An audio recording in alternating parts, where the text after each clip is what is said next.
পাপ থেকে একমাত্র তারাই বাঁচতে পারে যারা মুখে নয় অন্তর থেকে আল্লাহ তাআলার শাস্তিকে ভয় করে। আল্লাহ তাআলা শাস্তিকে ভয় পেয়ে আল্লাহ তাআলার অনুগত্য করো, তাহলে আল্লাহ তাআলার শাস্তি থেকে দূরে থাকবে।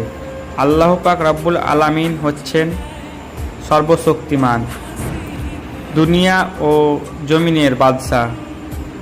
তিনি আসমান ও জমিনকে সৃষ্টি করেছেন, তিনি সারা মানব জাতিকে সৃষ্টি করেছেন। আর 18,000 মখলুকাতের মধ্যে শ্রেষ্ঠ মখলুকাত হচ্ছে মানুষ। আমাদেরকে সৃষ্টি করেছেন মানুষ করে, তাই আমাদেরকে যে দায়িত্ব দিয়েছেন সেই দায়িত্ব পালন করে আমাদেরকে যেতে হবে। আমাদেরকে পাপ কাজ থেকে দূরে থাকতে হবে, নামাজ রোজা করতে হবে, দান খয়রাত করতে হবে, তাহলে আমরা শান্তির পথে চলতে পারবো।